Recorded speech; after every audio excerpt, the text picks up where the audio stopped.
All people are when you obey God's word that was built by slaves, and I watch my daughters. There is nobody that respects women more than I do.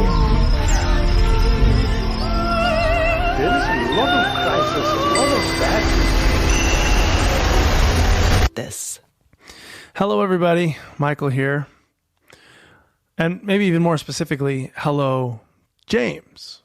I have a Twitter friend named James who regularly converses with me on there in a way that is unusual for Twitter, in that he's actually, respectful. He's actually thoughtful. There's no, you're going to burn in hell, you idiot, from James, which is nice. It's a refreshing change of pace for my Twitter timeline. So James has given me a few good threads that have really made me think and have to look at some things, which I love. I love good pushback. James is someone who has said that he used to come from my perspective of oneness, of non-dual awareness, and that he had an experience with God that changed all of that for him. And I'm always fascinated. If there's always like somebody that says, I used to be in your shoes and now, I want to hear about it. And so James sees things from a different place than I do. It seems to me that he's kind of an Orthodox Christian at this point. Forgive me for pigeonholing you, James. I don't know if you'd identify like that, but that's kind of what I've gathered, what it seems to me. And there was this one particular thread that you had all these thoughts in that, Twitter is limited usually, but I felt particularly hands tied on really addressing your questions and your thoughts well on Twitter. So I told you I'd make a podcast for you. So here we go. Here's a podcast for James and all of you out there like James who think maybe that I am full of shit. James doesn't say I'm full of shit. He's a nice guy, but he disagrees with me about stuff. So this is a way, this podcast today is a way for me to try to honor James and people like James who push back at me and who bring the conversation to a place of disagreement and tension. I love that place because that's the place where we learn. That's the place where we grow. That's the place where we get more skillful in how we talk about things. And James helps me to see things that are being implied in the ways that I speak, that are worth relooking at or rephrasing or restating or maybe throwing away entirely. Who knows? So today is for you, James, and for everybody like you who wants to argue with me. Let's go.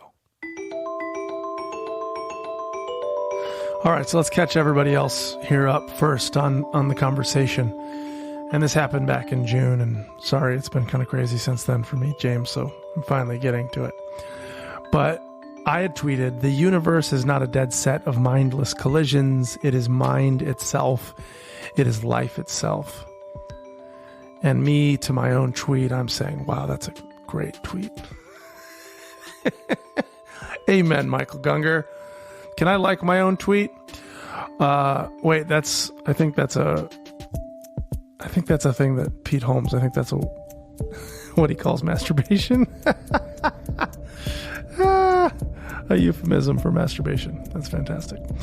Okay, so James replied, a refrain that I often hear non-dual teachers come back to is not just that everything is awareness itself, but that they identify as that awareness. They would say that they are not only the observer that is seeing, but the awareness that is creating what is being observed.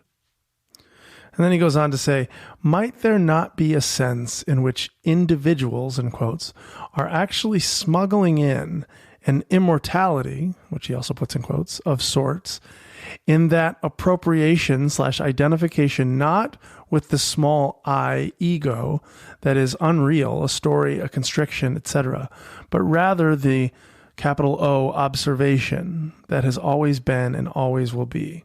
But just saying this does not make it true. To which I would reply, correct.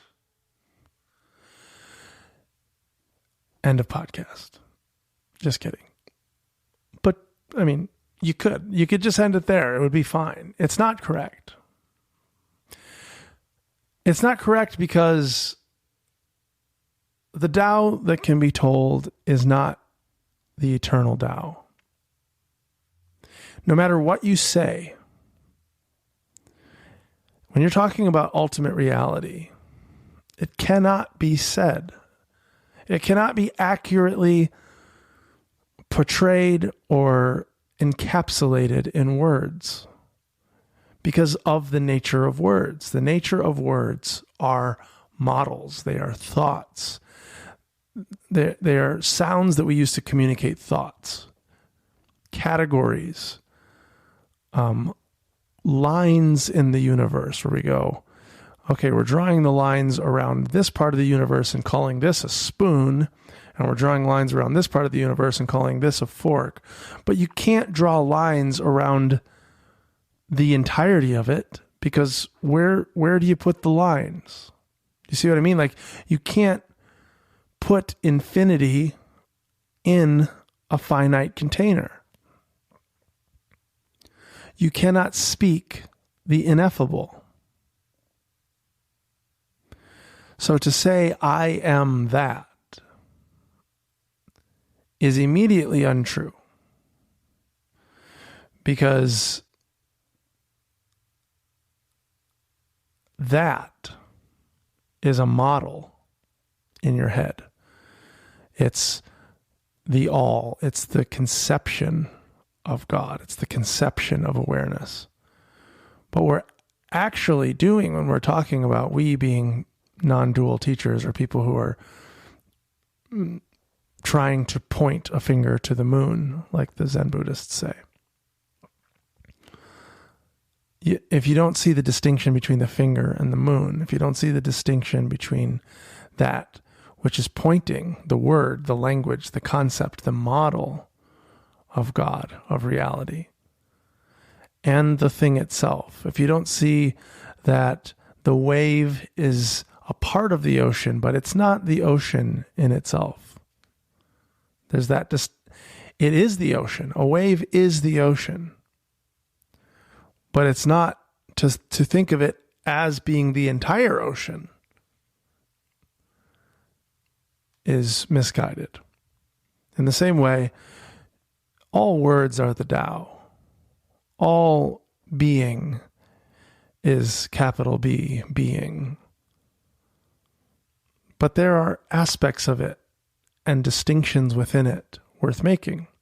And perhaps what you're getting at, James, is that it's a distinction worth making that I, the person who's speaking, the body that's speaking, the localized consciousness with these particular memories and this particular DNA and is inhabiting this particular slice of earth right now, is not, it's worth making a distinction between that and the all that is beneath and before and over and transcendent of and within all, the all in all. And I would agree. I would agree that if and by I mean Michael Gungor here, if the body here with these memories and that are saying these words, and there's a thought in this head that this guy here is the totality of everything. That's just a wild form of narcissism.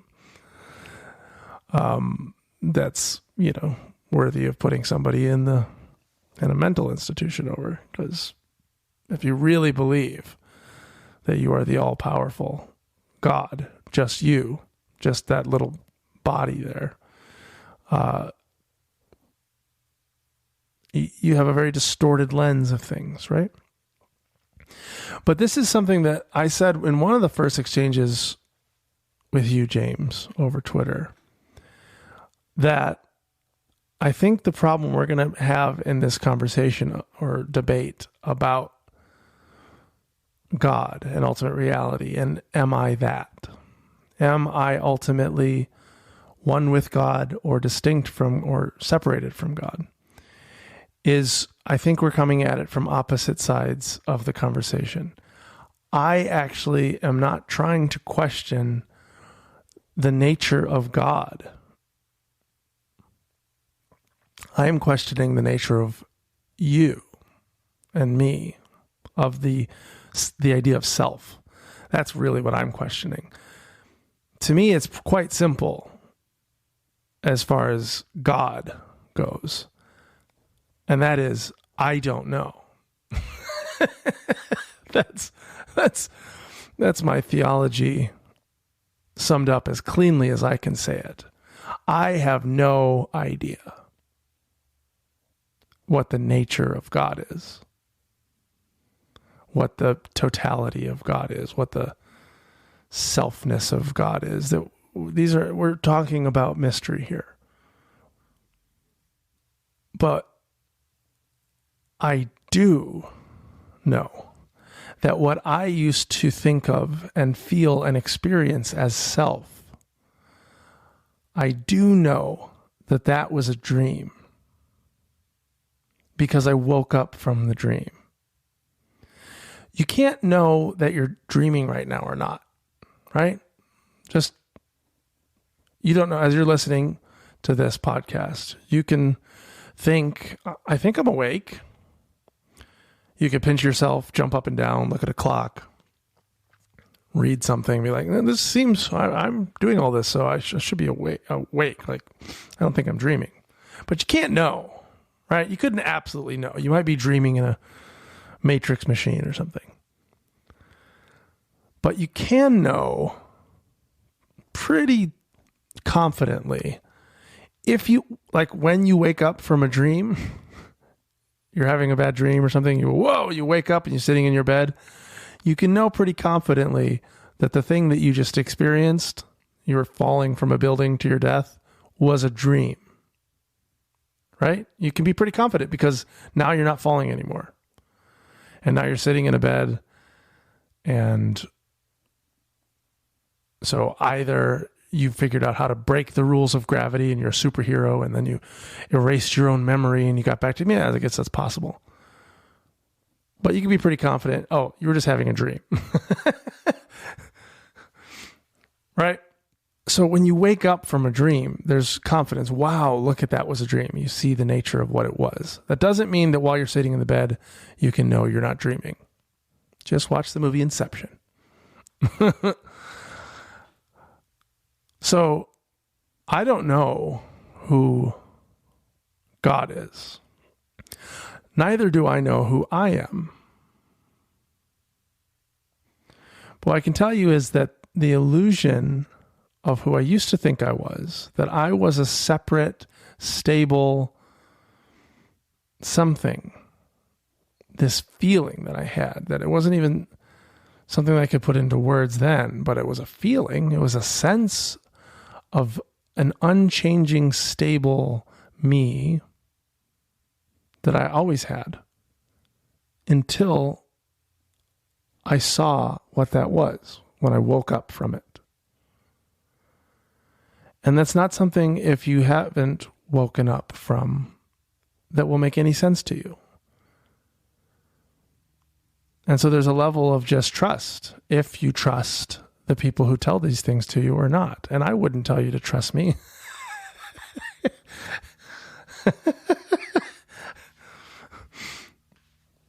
So I'm just speaking these words. You don't have to believe me, but I'm telling you because for some reason my life and this body speaks into microphones all the time. I guess the ego of this body really finds some value in importance, some sense of self in doing that and getting on Twitter and talking to you. So take it with a grain of salt, because Michael wants to be an important boy, good special boy. But the truth, the truth is, I know without a shadow of a doubt that I don't know. That's what, there's such certainty. I have such certainty now in my uncertainty. That's what's changed for me. I used to be sort of like uncertain about my uncertainty. And now I'm just so at home and certain that I am uncertain. That none of the concepts that we're talking about, God, me, self, that I see them as tools. You know, I have these guitars hanging all over my wall. They're not making music right now that I can hear. They're just, without somebody to play them and do something with them, they are not musical in an audible way to the human ear. I mean, you could say theoretically, like the atoms that make them up are moving around, and I like it poetically saying everything is music, but you get what I'm saying. By themselves, they're just things. They're pieces of wood and metal and plastic hanging on a wall. In the hands of a great musician, they become beautiful music. In the same way, these words, God, self, a non-dual teacher saying, I am that, it's the words by themselves are not true in that way. They're just meaningless gongs. But if you can feel a skillful teacher, which maybe I'm not, but some are, can take words and point at the moon with his finger, or her finger, or their finger, and do it in a way that compels you to look at what they're pointing at, which is your life. The kingdom of heaven. And you say a word like that, and everyone goes, where? What is that? Where is that? Is within you. Oh, yeah, that's an interesting abstract concept. The kingdom of heaven is within you. What does it mean? Where is it out there that I can... No, not out there, in you. Yeah, I get it. That's a cool concept. So what do I do about that? No, stop. In you, now, in your body. If you're thinking, if you're trying to make sense of this, you've missed it already. Oh, that's good. That's a good thought. So what do I... No! Now! Look. Feel it in you now.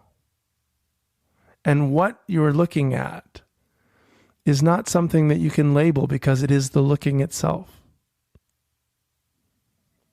It's not a noun to find. It's not a thing to be found. It is the searching itself. It is that which is looking. And then when you experience that and you see there is nothing to be seen that is that which is looking.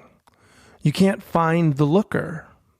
When you just become that which is looking, and you go, wait, who's looking?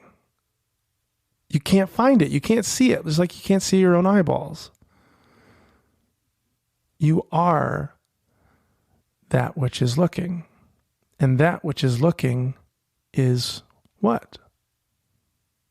Question mark. Mystery. So, as I said in the beginning of our interactions, I'm not coming these conversations can sometimes become theological. We're going, the nature of God is either, is he everywhere? Is he panentheistic or pantheistic, or is he, and I'm not going, I don't have anything to say about him or it or whatever. That's ultimate mystery. What I'm saying is, who do you think that you are? Do you think you're something that is not mystery? Can you show me yourself? You can show me your body. Can you show me yourself? Can we weigh it? We can weigh your brain. Can we weigh the life that's pulsing through your brain? That's animating it. There's such viable pushback on talks about oneness in saying, but distinction is important. I say, yes, absolutely. Distinction is I am is an experience. But experience is all we have. We fool ourselves into thinking we have more than experience. We think that I've got this computer and this microphone, and these are objective things in the universe, things that I have. But the truth is, I only have the experience of them in this moment. What do you ever, what in the world is there outside of your experience? Can you access it? Can you see anything without your eyes? Can you hear anything without your ears? Can you tell me about anything without your brain? All you have is the experience of the universe. And as far as you know, that's all the universe is experience. Because you can't find anything but experience. What can you find other than experience? If you point at a thing, you're pointing at your perception of a thing, your experience of a thing, your awareness of a thing. All we have is this experience. That's what's true. That's what's real. And I can remember experiences before when I had all these beliefs about things that I labeled God or self, enemy, true, false, good, bad, all these beliefs that I had. And when I had those beliefs, the world, the whole universe, my experience was segmented up into a million pieces. And I was the center of all of those pieces. My ego felt like this stable center around which the universe was orbiting, as though I'm this solid, real thing, and I'm moving around through this universe going, ooh, look at that. That's here to let me see it. That's here to let me see it. And it was a separate thing from me. I was the thing in the middle. But when I saw the mechanism of that, when I saw how that was attached to fear and shame and constriction, and I saw the constriction itself, then I realized I couldn't actually find any firm lines, any real separateness between that which I was seeing and that which was doing the seeing. Suddenly the sun wasn't being perceived to rise by Michael. The sun was perceiving itself through the body of Michael. The earth was experiencing itself in a body on the earth that the earth had made. God was worshiping God's self through the lips that God is sustaining and creating in this moment within herself. And these are all poetic metaphors, because that which I'm trying to point to cannot be grasped. It cannot be understood, because understanding is a model in the mind. And as soon as it's a model in the mind, it's a wave in the ocean. It's part of that reality of which it speaks, but it is not the complete, because it's an abstraction. Words are not true in anything other than the experience of those words. You can experience the truth of words, but if you don't experience the truth of words, then they are not true. So if you can hear me when I say all is one, and you can experience the truth of that, then those words are true. If you cannot, those words are not true.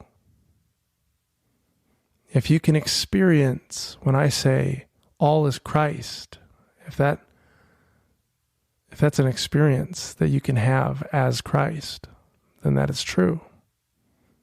If it's not an experience that's being experienced in that body, those words are not true. Because words are tools for experience. And the only true thing is experience. Because that's the only thing you can find. You can't find anything other than that. There's a Alan Watts talk where he talks about rainbows in this way. He says, in the same way that a rainbow doesn't actually exist until you witness it. So for there to be a rainbow, you have to see from a place, from a perspective in which the water in the air and the light are interacting in just a certain way, from a certain angle, and then you see it. But somebody standing somewhere else could look into the same molecules of air and water from a different vantage point, and they wouldn't see the rainbow. It wouldn't exist.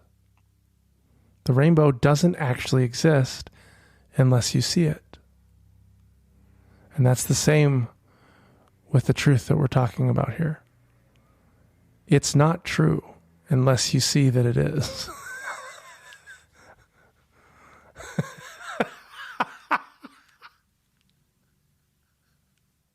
Well, then how do I see it is, you might ask? And if I was a better teacher, I might have something clever to tell you. I think Jesus was pretty clever with that stuff. He'd tell one person to go sell everything they had. He'd tell another that they had to become like a little child. Or another that they needed to be born again. For most people, he just told stories. And occasionally somebody saw a rainbow. Look within yourself. The kingdom is within you.